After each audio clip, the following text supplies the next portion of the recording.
ठीक है।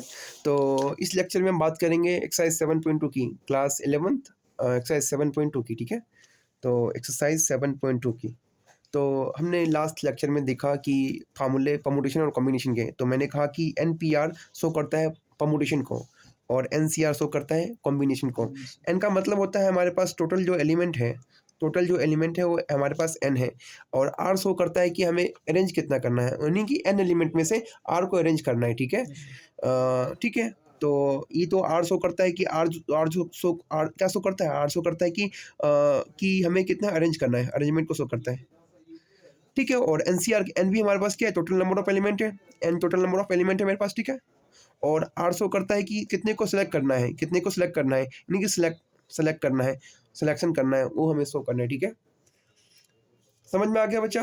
तो अब हमें सिखा था कि NPR का फार्मूला क्या होता है, n factorial n minus R का फैक्टोरियल, और NCR का फार्मूला क्या सीखा था मैंने, n factorial R factorial, n minus क्या होता है, R फैक्टोरियल। ये फार्मूले हमने लास्ट क्लास में सीखा था। ठीक है, तो फिलहाल हम 7.2 एक्सरसाइज में मेनली हम बात करेंगे NPR पे काम करेंगे। ठीक है, हम 7.3 में तो नहीं, 7.4 में सीखेंगे कॉम्बिनेशन वाला फार्मूले। ठीक है, और कॉम्बिनेशन से क्वेश्चन बनेंगे। ठीक है, तो बात करेंगे एक्सरसाइज 7.2 की, क्वेश्चन नंबर फर्स्ट की में। तो कोई कह रहा है evaluate of 8 factorial, evaluate of 4 factorial minus 3 factorial.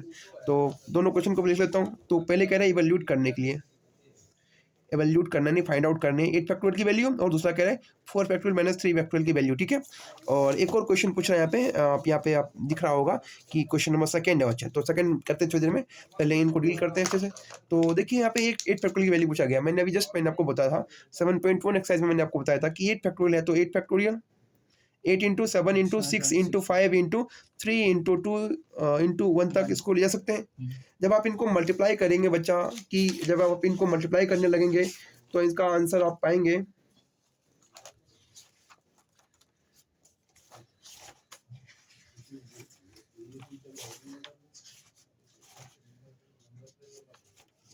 तब आप इसका आंसर पाएंगे बच्चा 40320। ठीक है, आप मल्टीप्लाई करके वेरीफाई कर लेना, यही आंसर है इसका। ठीक है, अब आप बात बोला गया 4 फैक्टोरियल माइनस 3 फैक्टोरियल की वैल्यू कितनी हो जाएगी। तब 4 फैक्टोरियल की वैल्यू कितनी होती है, 4 इंटू 3 इंटू 2 इंटू 1 होती है, माइनस का माइनस 3 फैक्टोरियल का मतलब 3 इंटू 2 इंटू 1 होती है।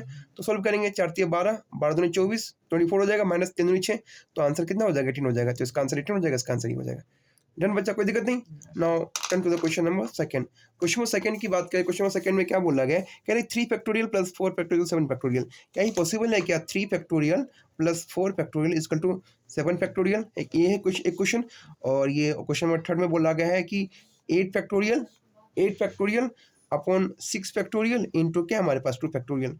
तो दोनों क्वेश्चन को एक बार डील करते हैं। तो सबसे पहली बात तो अगर आप लिखना चाहो तो लेफ्ट हैंड से लिखते हो, लेफ्ट हैंड साइड। तो 3 फैक्टोरियल प्लस क्या हमारे पास 4 फैक्टोरियल है, तो 3 फैक्टोरियल 3 इंटू 2 इंटू 1 हो जाएगा हमारे पास, प्लस 4 का मतलब 4 इंटू 3 इंटू 2 इंटू 1 हो जाएगा हमारे पास फैक्टोरियल। हुआ कि नहीं हुआ? तो अब 3 दूनी 6 प्लस 4 3 12 दूनी 24 हो जाएगा। इसका मतलब इसका आंसर कितना आ गया, 30 आ गया। वही मैं राइट हैंड साइड की बात करता हूँ, राइट हैंड साइड कितना हो जाएगा, 7 फैक्टोरियल हमारे पास। तो 7 into 6 into 5 into 4 into 3 into क्या 2 इंटू क्या हो जाएगा, 1 हो जाएगा। आप देख रहे हैं यहाँ पे 30 है, आप इन दोनों को ही मल्टीप्लाई करेंगे तो 30 हो जाएगा। तो बहुत ज़्यादा हो रहा है आगे, नहीं? तो आप इसको सॉल्व करूंगा तो मान लीजिए इसका 30 आंसर आ गया, इसका 12 आंसर आ गया, इसका 2 आ गया, इसका 7 आ गया। सॉल्व करेंगे इसको तो 30 इंटू 24 गुना क्या होगा, 7 हो जाएगा। ठीक है, 24 क्या 72, 720 गुना क्या होगा, 7 हो जाएगा। 72 गुना 7 कर दीजिए, बाकी 1 50, यानी कि 5040 ये आंसर है। तो आप कभी ऐसा हो सकता है कि ये 30 इज नॉट इक्वल टू 5040, यही ना होगा। इसका मतलब 3 factorial plus 4 factorial is not equal to क्या होगा, 7 फैक्टोरियल हो जाएगा। ठीक है बच्चा, अब बात करते हैं, हमारे पास क्या है 8 फैक्टोरियल न्यूमरेटर में है, डिनोमिनेटर में 6 फैक्टोरियल इंटू 2 फैक्टोरियल है। तो कभी भी ना जब बड़ी फैक्टोरियल हो नीचे छोटी फैक्टोरियल हो, ट्राई करो बड़ी फैक्टोरियल को छोटी फैक्टोरियल तक लेके जाए ताकि कैंसिल आउट हो जाए आसानी से। तो 8 फैक्टोरियल इंटू 7 फैक्टोरियल इंटू क्या हो जाएगा हमारे पास, 6 फैक्टोरियल हो जाएगा। यहाँ पे इस 6 फैक्टोरियल को मैं कैंसिल आउट कर सकता हूँ यहाँ से, और हमारे पास 2 फैक्टोरियल तो आसान है, 2 इंटू 1 हो जाएगा, तो इससे वाला कैंसिल आउट हो जाएगा। 2 से क्या हो जाएगा 4 टाइम्स 7 इंटू 4 क्या हो जाएगा 28 हो जाएगा। इस प्रकार से इसका आंसर क्या हो जाएगा बच्चा, 28 हो जाएगा। डन बच्चा। Now come to the question number 4। देखिए क्वेश्चन नंबर 4 में क्या बोला गया है कि 1/6 factorial 1/6 factorial plus 1/7 factorial equal to x by क्या हो जाएगा 8 फैक्टोरियल। फाइंड एक्स, यानी हमें एक्स की वैल्यू फाउंड आउट करनी है कि एक्स की वैल्यू कितनी हो जाएगी, ठीक है। तो कभी भी जब इस प्रकार के प्रश्न हो तो क्या क्या ट्राई करोगे, कभी भी इस प्रकार के प्रश्न हो तो कैसे ट्राई करेंगे। देखिए यहाँ पे बड़ी फैक्टोरियल हमारे पास 8 फैक्टोरियल है, छोटी हमारे पास 6 है, 6 है। तो देखिए तीनों में ना कॉमन क्या होगा 6 फैक्टोरियल, छोटी वाली ही कॉमन लेते हैं, तो इसको भी 6 बनाना पड़ेगा, इसको भी 6 बनाना पड़ेगा। तो बना लो 1/6 फैक्टोरियल प्लस 1/7 इंटू 6 फैक्टोरियल, यहाँ कितना होगा x/8 इंटू 7 इंटू क्या हो जाएगा 6 फैक्टोरियल, बच्चा यहाँ पे आ जाएगा।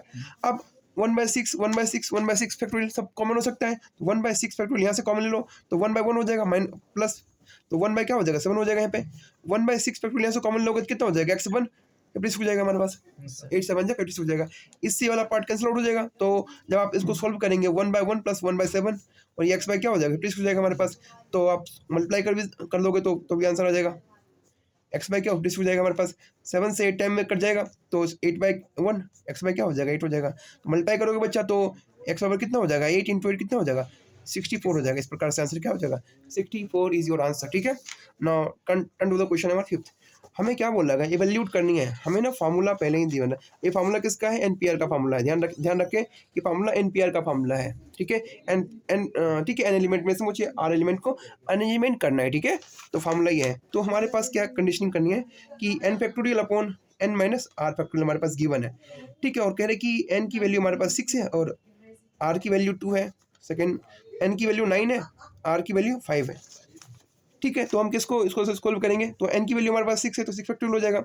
आर की वैल्यू 2 है तो पहले 6 एन की जगह 6 पुट करेंगे, आर की वैल्यू 2 है तो फैक्टोरियल यहाँ पे क्या हो जाएगा एन 9 फैक्टोरियल अपॉन एन की जगह पे 9 फैक्टोरियल माइनस आर की जगह पे 5 फैक्टोरियल। सॉल्व करेंगे तो मैंने बताया 6 फैक्टोरियल, 6 में से 2 यानी 4 फैक्टोरियल हो जाएगा हमारे पास, 9 फैक्टोरियल बाई 4 फैक्टोरियल हो जाएगा।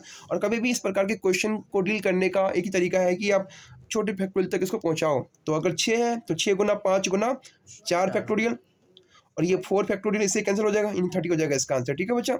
और इसका आंसर कितना हो जाएगा 9 इंटू मैंने कहा ना इसको 4 तक पहुंचाना पड़ेगा, 9 गुना 8 गुना 7 गुना 6 गुना 5 गुना 4 फैक्टोरियल और ये 4 फैक्टोरियल इससे कैंसिल आउट हो जाएगा। तो 9 8 जा 72 और ये 6 5 30 हो जाएगा और ये 7 हो जाएगा उतर जाएगा। तो आप मल्टीप्लाई करेंगे तो कितना हो जाएगा 210 इंटू क्या हो जाएगा 72 हो जाएगा। जब आप इनको मल्टीप्लाई करेंगे देखते हैं क्या होता है। इसका मल्टीप्लाई करने के बाद इसका जो मल्टीप्लिकेशन होगा बच्चा, इसका मल्टीप्लिकेशन होगा 15120, इसका जो मल्टीप्लिकेशन होगा 15120। तो इस प्रकार से देखा हमने 7.2 एक्सरसाइज काफ़ी आसान था और हमने इसको आसान तरीके से कर लिया।